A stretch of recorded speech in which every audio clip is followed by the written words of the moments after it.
Assalamualaikum warahmatullahi wabarakatuh.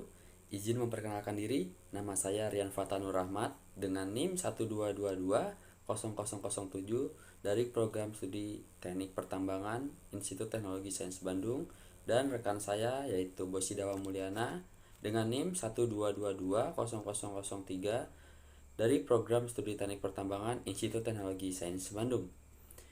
Di sini saya dan rekan saya akan mempresentasikan mengenai asosiasi mineral pada batuan. Baik, sebelum kita membahas mengenai asosiasi mineral pada batuan, di sini saya akan menjelaskan yaitu mengenai ilmu geologi. Nah, ilmu geologi adalah studi tentang bumi dan terbuat dari apa itu bumi, termasuk sejarah pembentukannya. Nah, sejarah ini itu dicatat dalam batuan dan menjelaskan bagaimana bumi itu selalu berubah dari waktu ke waktu. Nah, siklus batuan ini menyoroti bagaimana tiga jenis utama dari batu, yaitu ada batuan sedimen, batuan metamorf, dan batuan beku, yang memberi pertanyaan datang dari mana sih mereka berasal. Nah, setiap jenis batuan itu selalu mengalami perubahan kondisi dari waktu ke waktu. Nah, batu tersebut itu dapat hancur, dapat meleleh, dapat terdeformasi melalui berbagai cara, yaitu antara lain yaitu ada pelapukan dan erosi, sedimentasi dan deposisi, terus ada lithification, pemadatan dan sementasi itu lithification, terus ada pelelehan, pendinginan atau mengkristal, terus peningkatan temperatur dan tekanan. Nah, seperti itu. Nah, lanjut ke pengertian mineral. Nah, mineral itu merupakan benda padat dan homogen yang ditemukan secara alami. Nah, mempunyai sifat fisik dan kimia tertentu. Nah, biasanya itu ditemukan dalam bentuk kristalin dan merupakan zat anorganik. Nah, keterdapatan mineral di bumi ini dapat membentuk batuan dan berasosiasi dengan mineral lain dalam membentuk batuan. Nah, memahami karakteristik dan genesa mineral, khususnya melalui sifat optis suatu mineral, nah ini tuh dapat mempermudah dalam mendeskripsikan baik mineral itu sendiri ataupun asosiasi mineral tersebut dalam batuan. Nah, sehingga klasifikasi batuan itu dapat dilakukan dengan baik dengan memperhatikan komposisi batuan tersebut serta mempertimbangkan tekstur batuan yang berkembang. Nah, untuk lebih memahami asosiasi mineral ini diharuskan itu memiliki pemahaman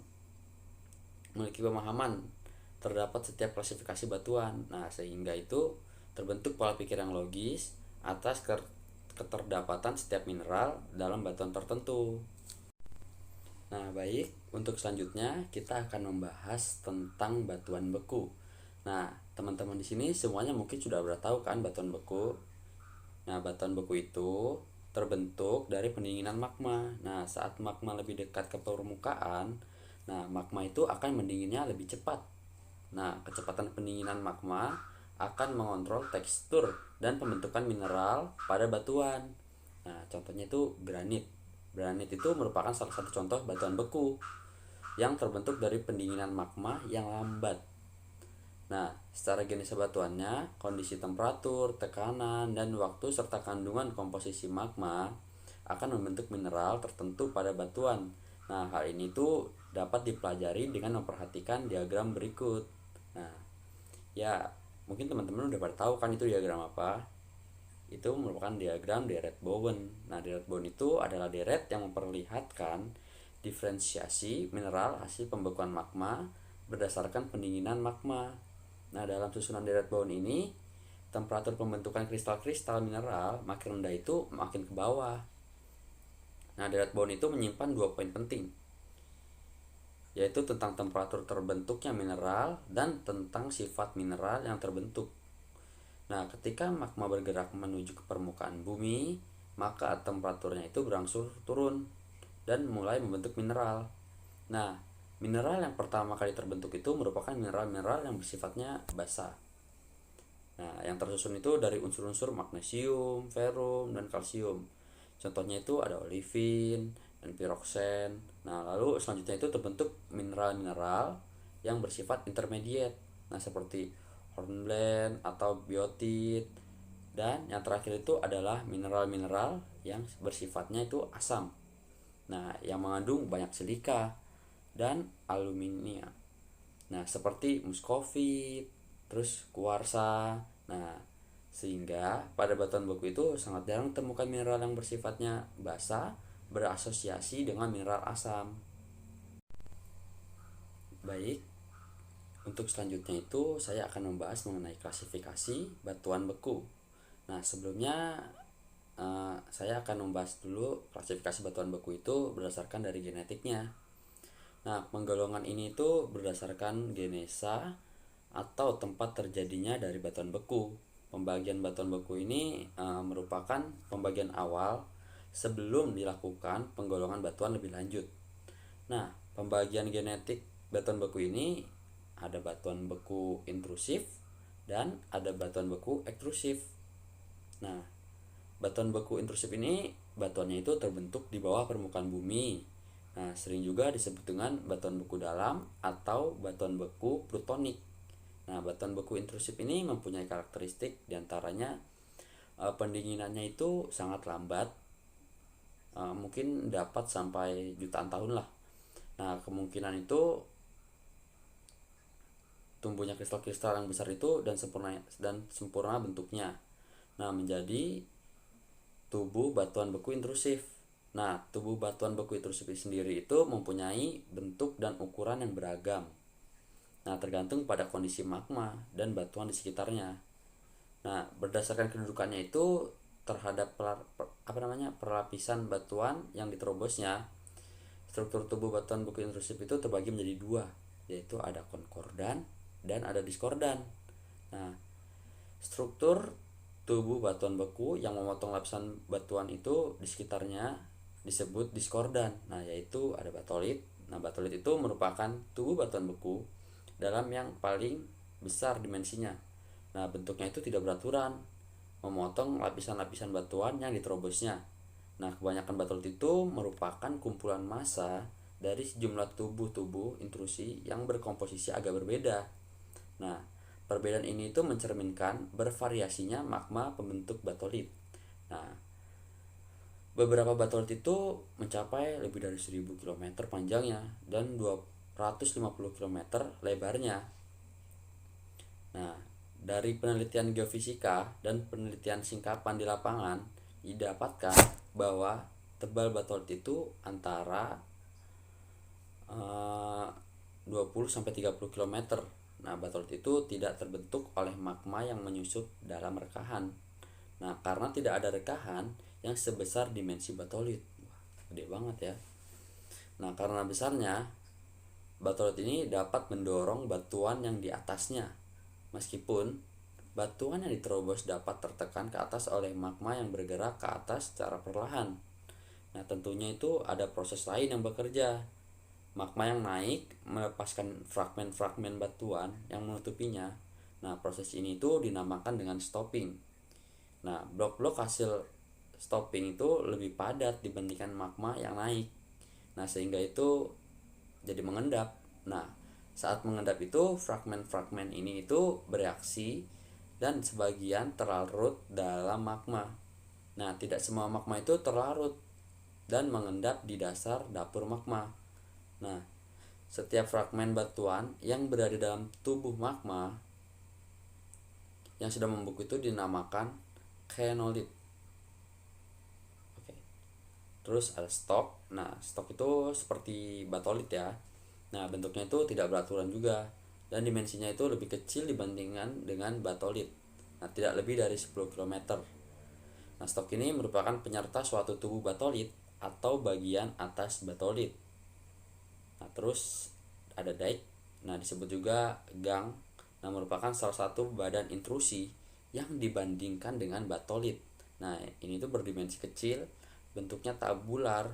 Nah, sebagai lembaran yang kedua sisinya sejajar, memotong struktur atau perlapisan batuan yang diterobosnya. Terus ada jenjang vulkanik.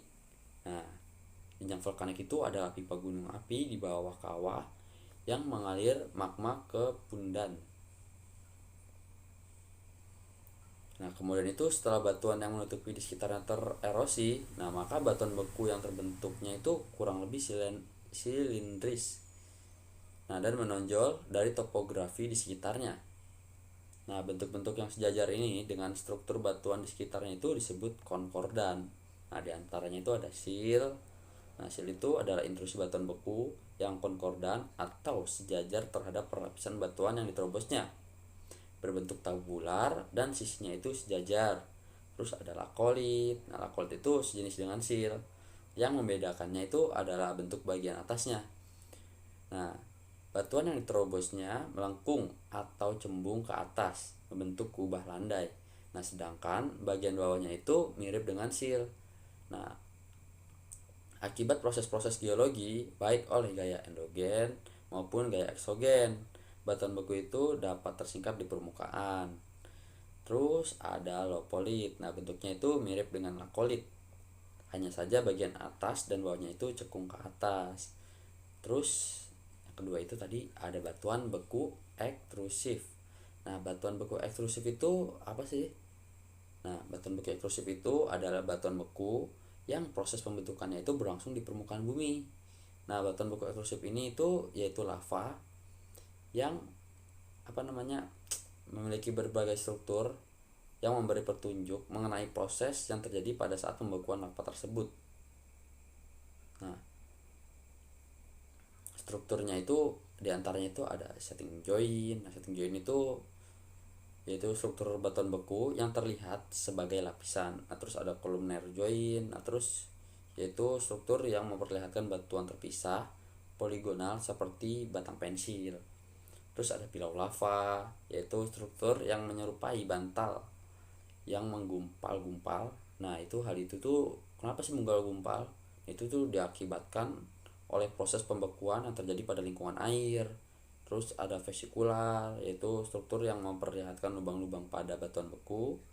Lubang itu terbentuk itu akibat pelepasan gas pada saat pembekuan. Terus ada amigdaloidal. Nah, itu tuh struktur vesikular yang kemudian itu terisi oleh mineral lain seperti kalsit, kuarsa, terus ada zeolit. Nah, terus ada struktur aliran. Nah, struktur aliran itu yaitu struktur yang memperlihatkan adanya kesejajaran mineral pada arah tertentu akibat aliran.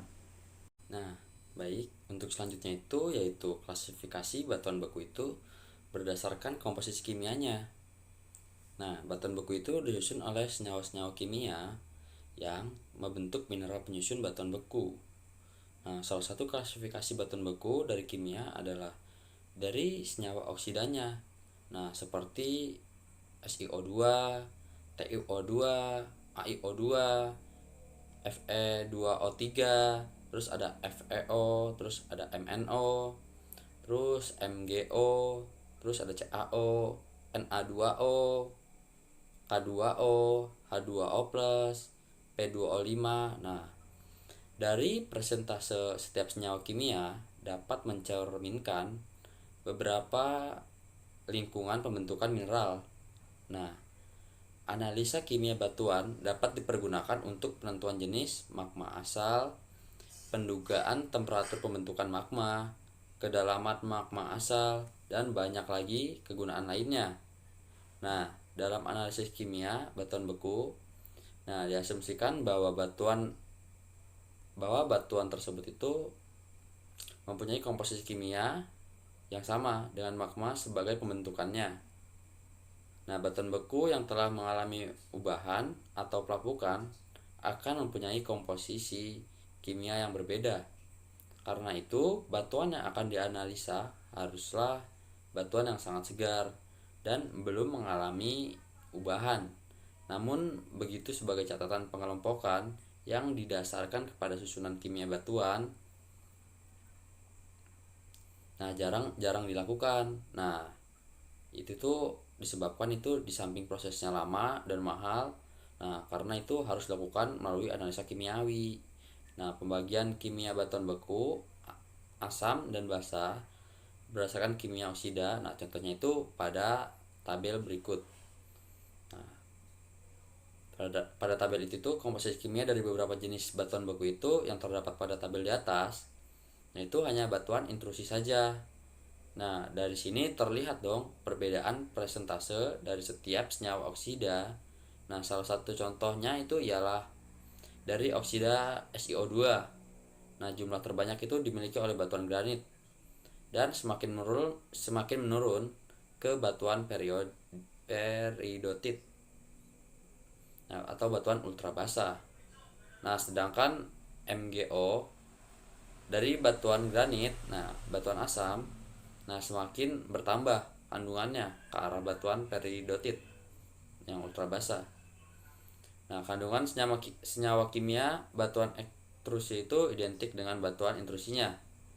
Nah, asalkan dalam satu kelompok.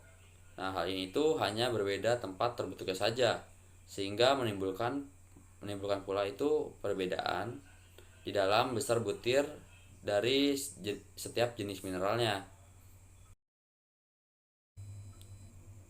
Baik, teman-teman semua, untuk selanjutnya yaitu kita akan mempelajari tentang ciri-ciri fisik dari batuan beku. Nah, secara umum itu batuan beku itu mempunyai ciri-ciri homogen dan kompak. Nah, tidak ada pelapisan dan umumnya itu tidak mengandung fosil. Nah, berikut itu ciri-ciri dari batuan beku itu antara lain ada warna. Nah, warna batuan beku itu biasanya representasi dari mineral pembentuk batuan beku itu sendiri. Nah, mineral-mineral tersebut itu biasanya dibedakan menjadi dua kelompok, yakni yang berwarna cerah, yaitu bersifat asam atau felsik. Nah, dan berwarna gelap, yaitu bersifat basa atau mafik. Nah, beberapa ciri warna pada mineral yang penting pada batuan beku itu ada kuarsa. Kuarsa itu berwarna putih jernih, putih susu dan tidak memiliki belahan. Terus mika. Nah, apabila berwarna putih itu diberi nama muskovit. Nah, bila berwarna hitam itu diberi nama biotit. Nah, keduanya itu dicirikan adanya belahan seperti lembaran-lembaran. Terus ada feldspar. Nah, feldspar itu apabila berwarna merah daging itu diberi nama ortoklas. Nah, terus bidang belah tegak, lurus atau itu 90 derajat. Nah, terus bila berwarna putih, putihnya itu putih abu-abu itu diberi nama itu plagioklas. Nah, belahan kristalnya itu belahan kristal kembar. Lalu olivin itu hijau, butiran atau granular, atau biasanya itu berwarna kuning kehijauan seperti gula pasir. Terus piroksen itu hijau kehitaman berbentuk prismatik pendek. Terus amfibol itu hitam mengkilat terbentuk prismatik panjang. Nah, terus sedikit oksida besi itu kuning atau coklat kemerah-merahan. Terus yang kedua itu ada tekstur. Nah, tekstur itu merupakan kenampakan batuan berkaitan dengan ukuran, bentuk, dan susunan butir mineral dalam batuan. Nah, tekstur batuan itu dapat dijadikan petunjuk tentang proses atau genesa yang terjadi pada waktu lampau sehingga menghasilkan batuan tersebut. Nah, tekstur umum yang sering dijumpai pada batuan beku itu faneritik ya. Nah, faneritik itu bila butiran-butiran mineral dapat dilihat dengan mata telanjang. Nah, bila faneritik ini dengan ukuran yang seragam, maka disebut faneritik granular.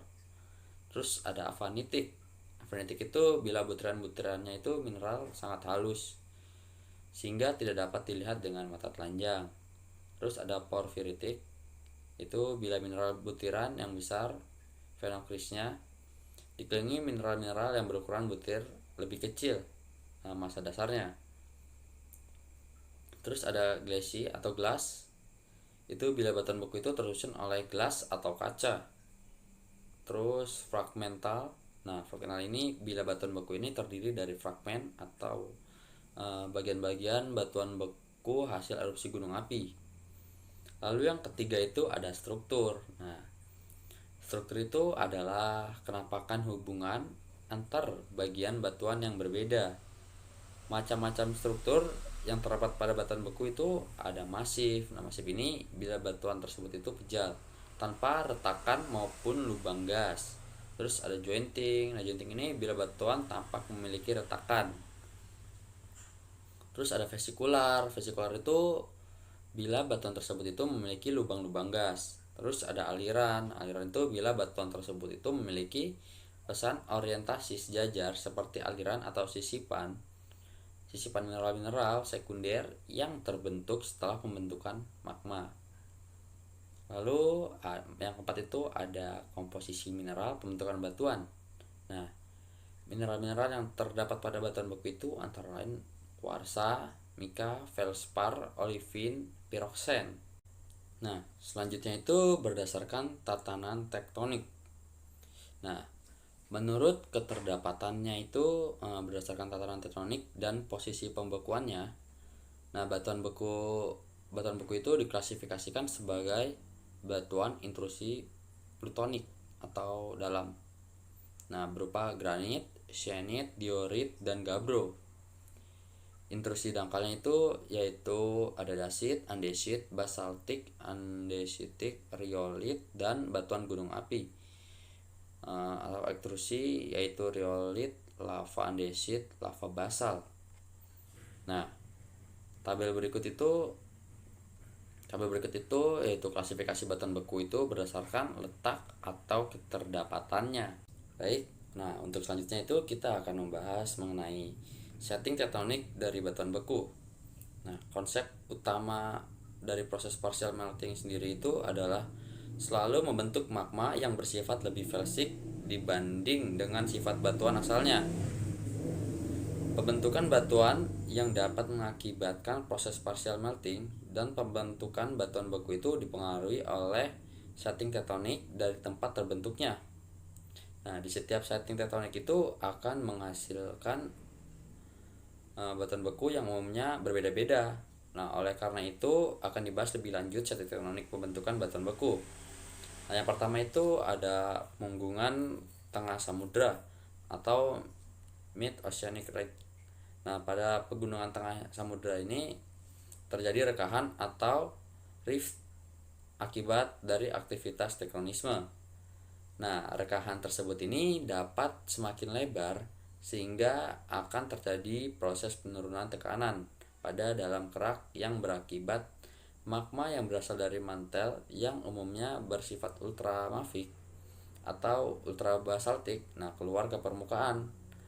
Nah, karena terjadi perbedaan suhu yang sangat jauh antara magma dengan suhu larutan, maka lava yang keluar dari mantel akan segera cepat mengalami pembekuan, yang akibatnya itu membentuk batuan beku dengan tekstur halus.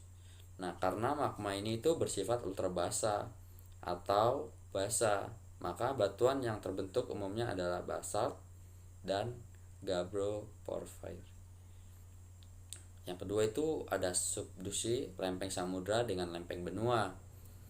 Nah, proses tektonisme ini mengakibatkan bergeraknya lempeng-lempeng dunia.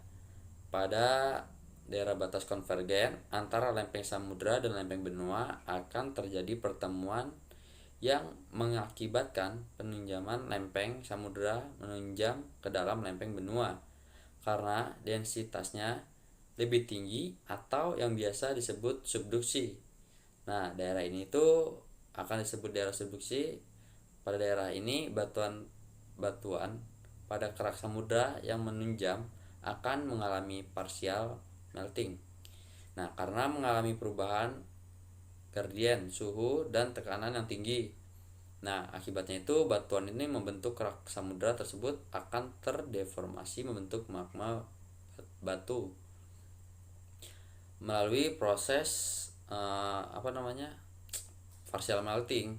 Nah, sesuai dengan konsep partial melting yang telah dijelaskan sebelumnya, nah magma yang terbentuk itu akan bersifat lebih felsik dibanding batuan asalnya karena kerak samudra pada umumnya itu tersusun atas batuan yang bersifat basa, maka akan menghasilkan magma yang bersifat intermediate. Nah, dan magma tersebut itu dapat pula mengalami diferensiasi lagi terus dengan kerak benua yang umumnya itu bersifat asam untuk menjadi magma yang lebih bersifat asam. Nah, oleh karena itu batuan yang terbentuk pada daerah subduksi pada umumnya itu dapat berupa batuan beku yang bersifat intermediate hingga asam. Misalnya itu andesit, dasit, dan riolit.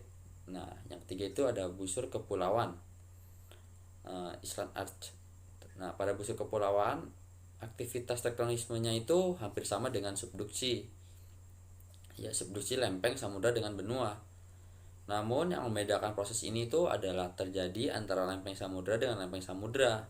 Nah, proses ini itu terjadi ketika dua lempeng samudra saling bertemu, ya, maka lempeng samudra itu yang lebih memiliki densitas lebih tinggi maka akan menunjam ke bawah dari lempeng samudra yang memiliki densitas yang lebih rendah. Nah, dan pada proses ini terjadi pula proses partial melting. Nah, kerak benua yang menunjam akan mengalami proses partial melting akibat berubahnya gradien suhu dan tekanan. Karena kerak samudra itu tersusun atas batuan yang bersifat basa, maka akan menghasilkan magma yang bersifat intermediate. Nah, magma tersebut itu akan berasosiasi dengan kerak samudra. Nah, di atasnya yang bersifat basa. Nah, oleh karena itu batuan beku yang terbentuk pada daerah ini itu umumnya memiliki sifat basa hingga intermediate. Nah, misalnya itu batuan beku basak dan andesit, dan pada daerah ini itu memiliki bentukan deretan gunung akibat aktivitas magmatisme. Lalu ada zona kolosi lempeng benua dengan lempeng benua. Nah, zona ini itu termasuk daerah batas konvergen. Nah, pada zona proses tektonisme hampir sama dengan zona subduksi antara lempeng benua dengan samudra atau zona pembentukan Island Arch. Nah, pada zona ini itu terjadi pertemuan antara lempeng benua dengan benua. Nah, itu akan menyebabkan salah satu lempeng saling tabrakan dan menyebabkan lipatan-lipatan pada lempeng benua yang akhirnya menyebabkan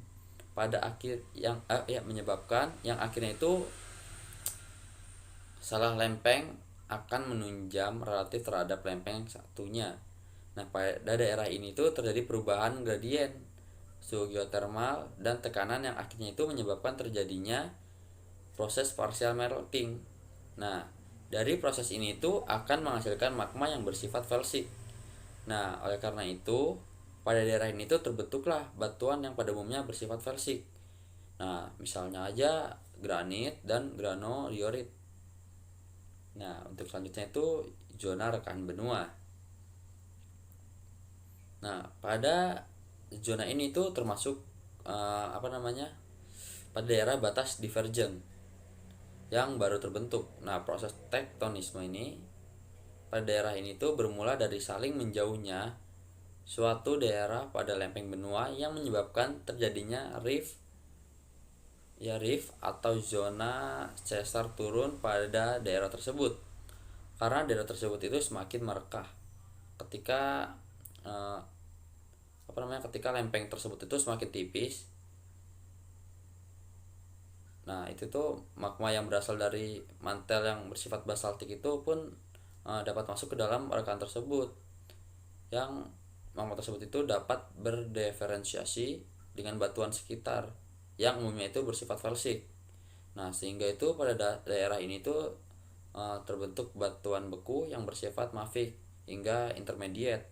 Nah, misalnya itu adalah basak dan andesit. Nah, baik. Nah, di sini tuh saya akan membahas tentang batuan beku. Contoh batuan beku yaitu batuan granit. Nah, mungkin teman-teman semua di sini sudah pada tahu kan batuan granit. Nah, batuan granit itu merupakan suatu batuan terobosan yang terbentuk melalui sebuah proses pembekuan magma pada permukaan bumi yang memiliki temperatur stabil. Nah, batuan jenis granit ini tuh memiliki sifat antara lain seperti sifatnya asam, fisik berbutir kasar atau sedang, nah terus memiliki warna yang terang, yang keabu-abuan, kecoklatan, serta kemerahan. Nah, batuan jenis ini tuh merupakan sebuah jenis batuan yang intrusif, batuan felsik yang umum serta banyak ditemukan. Nah, batuan granit ini tuh kebanyakan berbentuknya itu besar, kuat, dan keras. Nah, oleh karena batuan jenis ini banyak sekali digunakan untuk batuan konstruksi. Nah, kepadatan yang dimiliki batuan granit ini rata-rata adalah 2,7 gram per cm kubik. Nah, serta jangkauannya itu sekitar 1,74 dan 2,80. Nah, kata granit sendiri itu berasal dari kata granum, bahasa Latin. Dan dalam bidang dunia industri dan rekayasa, batu granit ini tuh banyak digunakan sebagai sebuah bidang acuan untuk berbagai pengukuran serta alat pengukur. Nah, itu tuh dikarenakan sifat batuan granit itu yang kedap air, kaku atau rigid, non higroskopis, serta memiliki koefisien ekspansi termal sangat rendah. Dan contoh penerapannya itu misalnya itu digunakan pada mesin pengukur koordinat atau koordinat measuring machine. Itu batuan granit ini biasanya memiliki warna terang, susunan mineral acak, dan bertekstur kasar. Nah, proses terbentuknya batuan granit itu, batu granit ini mempunyai kilau yang bagus serta tahan cuaca dan hujan asam. Nah, batuan jenis granit ini ditemukan pada pluton-pluton besar dalam benua. Nah, pada waktu kerak bumi mengalami suatu pengikisan yang sangat besar, nah granit ini itu mengalami suatu proses pendinginan yang sangat lama pada kedalaman yang jauh dari permukaan tanah dan membentuk butiran-butiran mineral yang besar. Nah, pluton yang memiliki ukuran kurang dari 100 km persegi biasa disebut dengan galang. Nah, sedangkan ukuran yang lebih besar biasa disebut dengan batolit.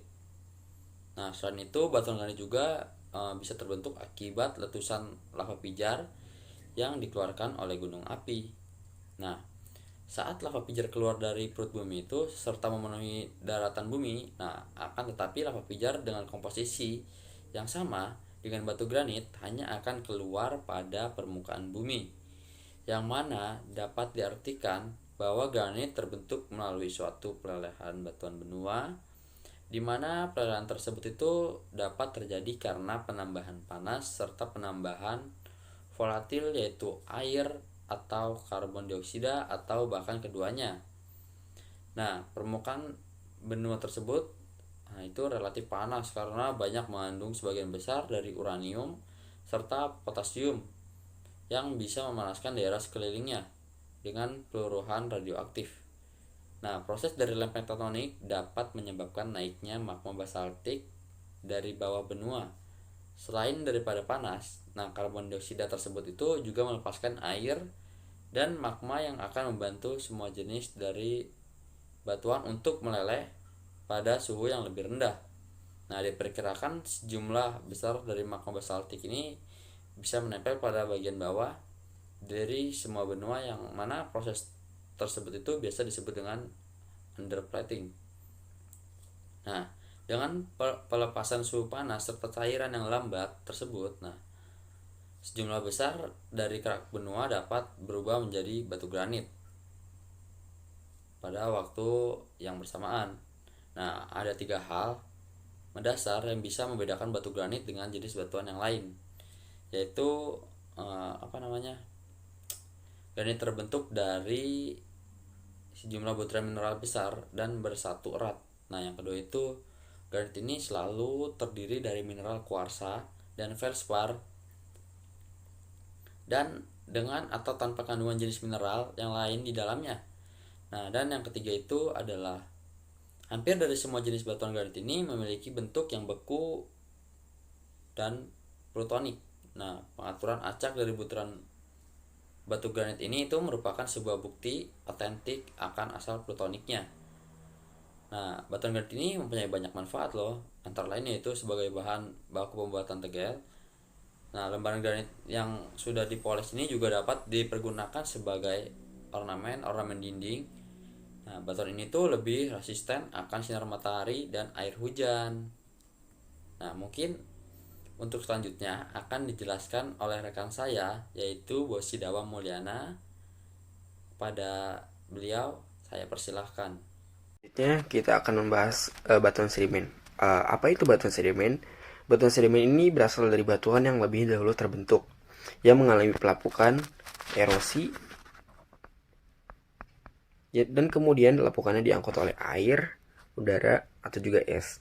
Yang selanjutnya diendapkan dan berakumulasi di dalam cekungan pengendapan. Material-material sedimen itu kemudian terkonveksi, mengeras, dan mengalami intifikasi. Batuan sedimen terjadi akibat pengendapan material hasil erosi yang terdiri atas berbagai jenis partikel. Di antaranya ada yang halus, kasar, berat, ada juga yang ringan. Cara pengangkutannya pun bermacam-macam. Seperti ada yang terdorong, terbawa secara melompat-lompat, terus juga ada yang terbawa dalam bentuk suspensi, atau juga ada yang terlarut. Setelah kita mengetahui apa itu batuan sedimen, selanjutnya kita akan mengklasifikasikan batuan sedimen. Batuan sedimen ini diklasifikasikan berdasarkan beberapa kriteria berikut. Berdasarkan proses pembentukannya dan juga berdasarkan tempat pengendapannya. Yang pertama, berdasarkan proses pembentukannya, batuan sedimen dibedakan menjadi 4 jenis, yaitu yang pertama, batuan sedimen klastik, yang merupakan batuan sedimen yang bahannya berasal dari pecahan-pecahan batuan yang pernah ada sebelumnya. Proses pembentukannya berdasarkan pada pengendapan yang terbentuk di lingkungan darat dan juga air.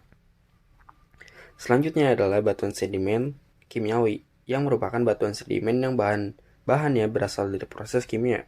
Proses pembentukan batuan ini umumnya terjadi secara kimiawi, biologi, dan kombinasi antara kimiawi dan juga biologi.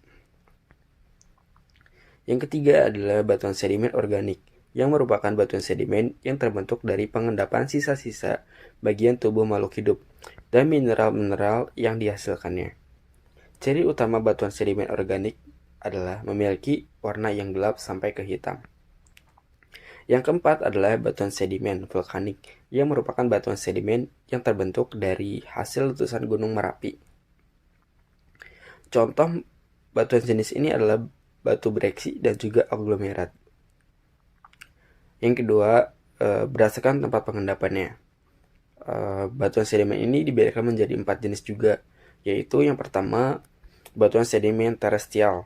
Batuan sedimen terestial adalah batuan sedimen yang proses pengendapannya berlangsung di darat, misalnya batu pasir dan juga batu breksi. Yang kedua, batuan sedimen marin.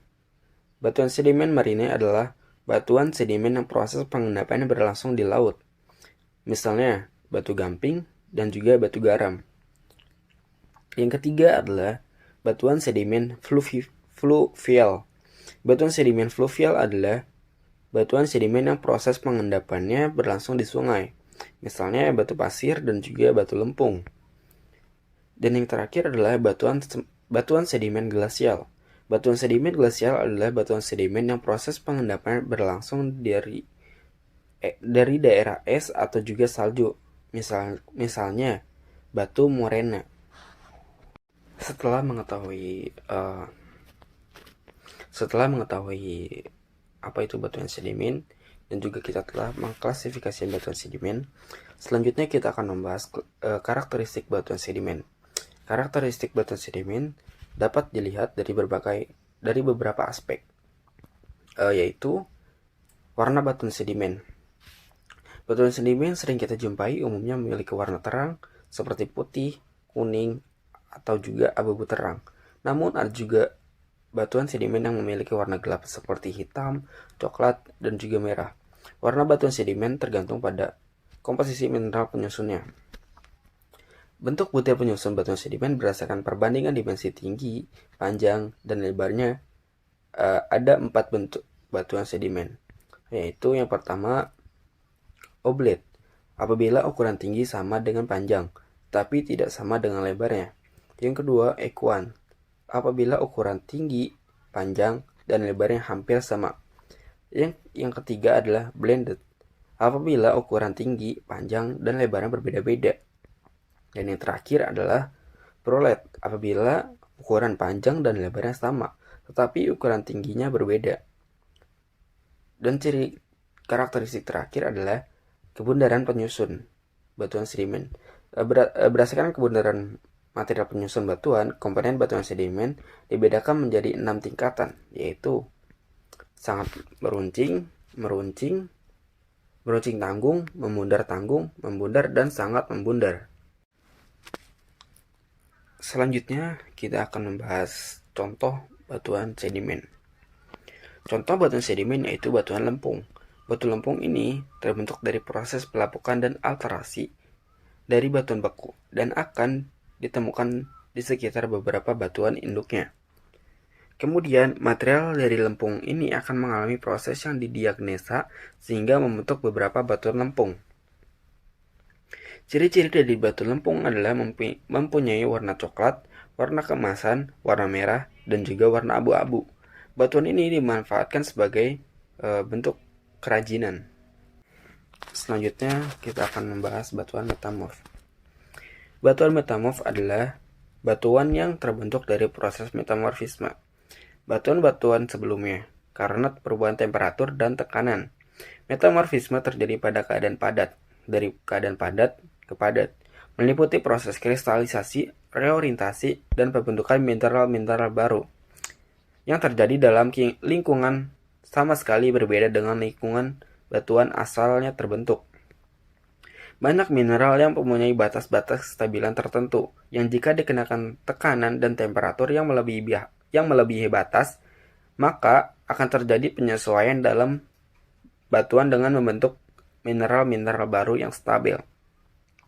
Di samping karena pengaruh tekanan dan temperatur, metamorfisme juga dipengaruhi oleh fluida, di mana fluida dalam jumlah yang bervariasi di antara butiran mineral atau juga pori-pori batuan yang pada umumnya mengandung ion terlarut akan mempercepat proses metamorfisme. Yang kita bahas selanjutnya adalah karakteristik dari batuan sedimen.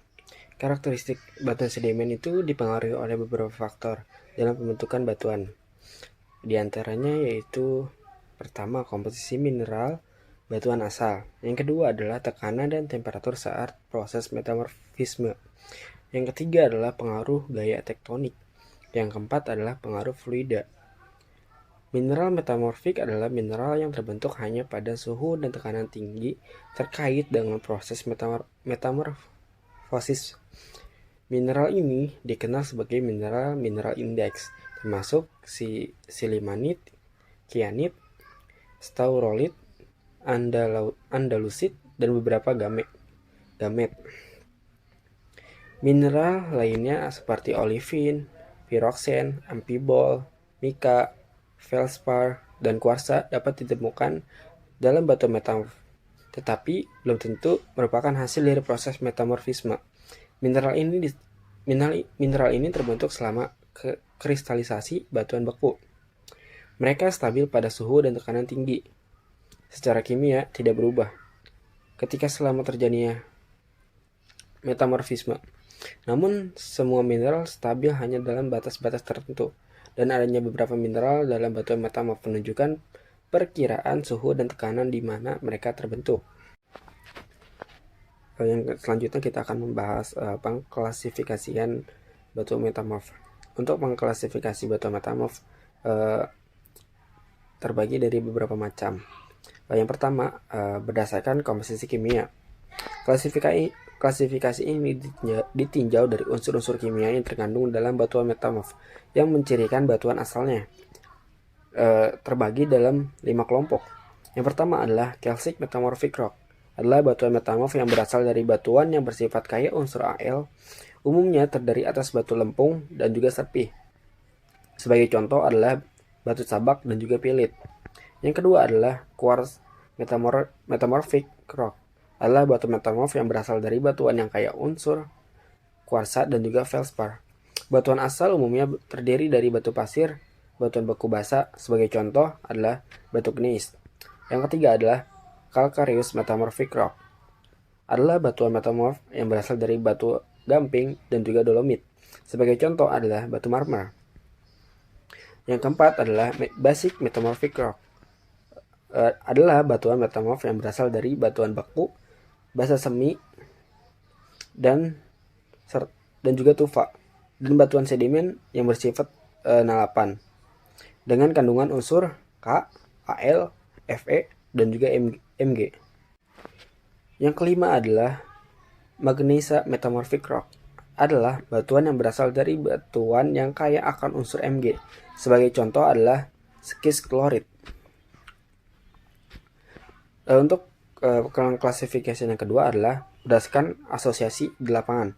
Berdasarkan asosiasi di lapangan dipakai kriteria lapangan dan asosiasi mineral, serta faktor yang berhubung dengan nature dan penyebab tekanan serta temperatur. Biasa pada suatu zona sesar dapat didapatkan batuan metamorf dengan struktur katalistik. Maka dari sini kita dapat memperkirakan jenis metamorfosenya. Yang ketiga adalah berdasarkan komposisi mineral didasarkan pada fase metamorfose. Sehingga setiap batuan metamorf adalah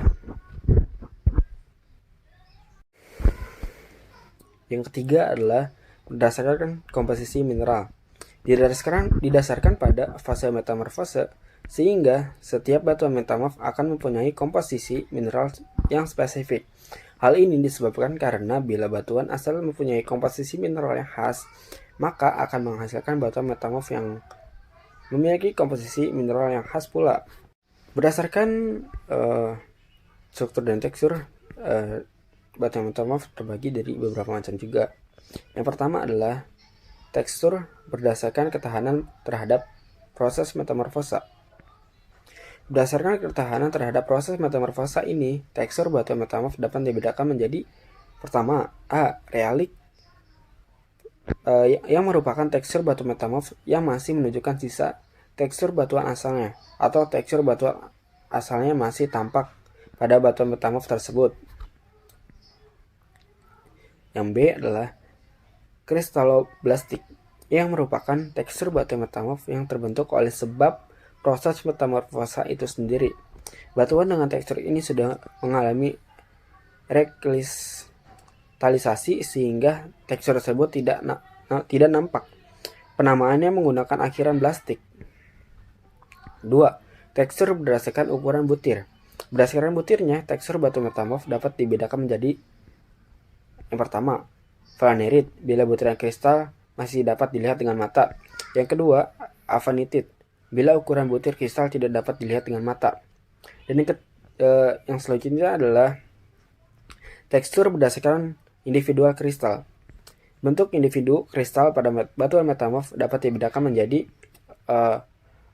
euhedral, bila kristal dibatasi oleh bidang permukaan bidang kristal itu sendiri. Yang selanjutnya adalah subhedral, bila kristal dibatasi oleh sebagian bidang permukaannya sendiri dan sebagian oleh bidang permukaan kristal yang di sekitarnya. Yang selanjutnya adalah anhedral, bila kristal dibatasi seluruhnya oleh bidang permukaan kristal lain di sekitarnya.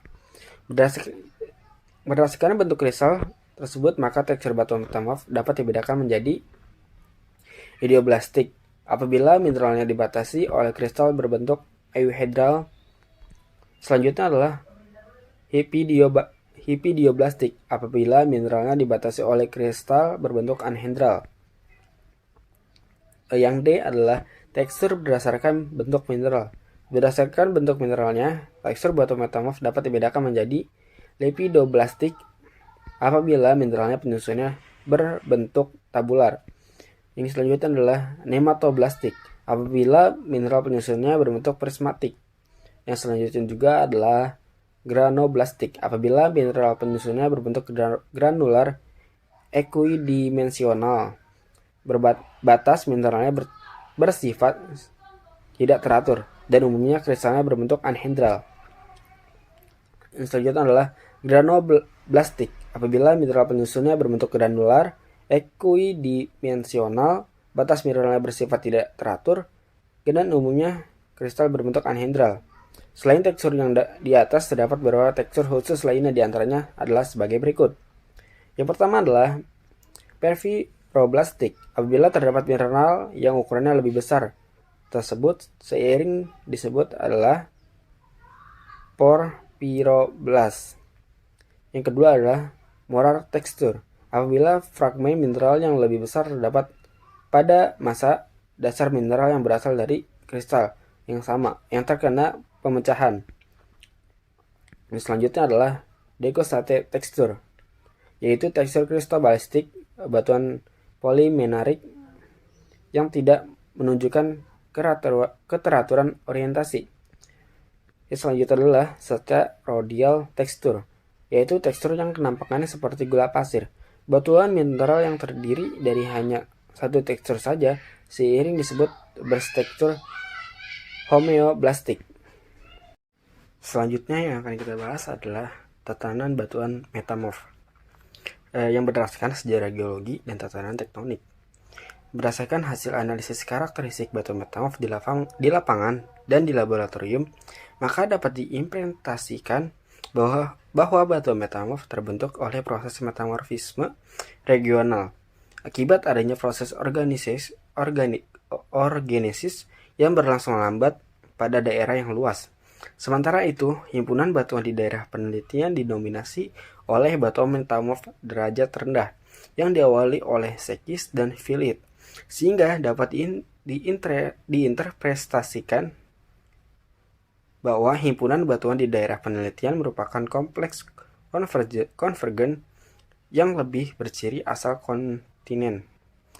Interpretasi ini didukung oleh penelitian Prasetyadi pada tahun 2007 yang mengungkapkan bahwa mikrokontinen Jawa Timur yang menumbuk lempengan benua Eurasia pada kapur akhirnya dan mengakibatkan proses subduksi karang sambung berhenti atau tidak aktif. Diperkirakan daerah penelitian terletak pada mikrokontinen tersebut yang menandakan batu metamorf di daerah penelitian tersebut akibat tumbuhan mikrokontinen dengan lempeng benua Eurasia. Selain itu, mikrokontinen tersebut juga diperoleh oleh gaya tektonik yang berarah barat daya sampai dengan timur laut, searah dengan arah subduksi meratus mengakibatkan terbentuknya sesar mendatar Tugu dan sesar mendatar Kebo, serta retrogradasi yang terjadi pada siklus metamorfisme dimungkinkan terjadi oleh aktivitas pengangkatan atau pengurangan beban yang terjadi sangat lambat, sehingga dapat diperkirakan batu metamorf yang terbentuk pada fase sebelumnya telah mengalami proses pengangkatan atau pengurangan beban sehingga temperatur dan tekanan menurun secara perlahan. Setelah mengalami pengangkatan, batuan ini tersikap di permukaan dan mengalami proses eksogenik berupa pelapukan dan erosi. Diperkirakan proses ini terjadi pada Eosen awal. Setelah kita mengetahui apa itu definisi batu metamorf, pengklasifikasinya, juga karakteristik dan juga tatanan batu metamorf, selanjutnya kita akan membahas contoh dari batu metamorf. Salah satu contoh batu metamorf adalah batuan marmer atau batuan pualam yang merupakan batuan hasil proses metamorfose atau malihan dari batu gamping. Pengaruh suhu dan tekanan yang dihasilkan oleh gaya endogen menyebabkan terjadi rekristalisasi pada batuan tersebut membentuk berbagai volasi maupun non-volasi. Akibat rekristalasi tersebut, asal batuan membentuk tekstur baru dan keteraturan butir. Marmer Indonesia diperkirakan berumur sekitar 30-60 juta tahun atau berumur kuarter hingga tersier. Marmer akan selalu bersosiasi keberadaannya dengan batu gamping. Setiap ada batu marmer akan selalu ada batu gamping, walaupun tidak setiap ada batu gamping akan ada marmer, karena keberadaan marmer berhubungan dengan proses gaya endogen yang mempengaruhi baik berupa tekanan maupun perubahan temperatur yang tinggi. Di Indonesia, penyebaran marmer tersebut cukup banyak, seperti dapat dilihat pada penggunaan batuan marmer atau batu pualam tersebut biasa dikategorikan kepada dua penampilan, yaitu tipe ordinario dan tipe staturio. Tipe ordinario biasanya digunakan untuk pembuatan tempat mandi, meja, dinding, dan sebagainya. Sedangkan tipe Dan sedangkan tipe Staturio adalah yang sering dipakai untuk seni pahat atau juga patung. Ditemukan di Gunung Jogotuo, Bayat, dan juga Klaten. Sekian presentasi dari kelompok kami. Terima kasih. Assalamualaikum warahmatullahi wabarakatuh.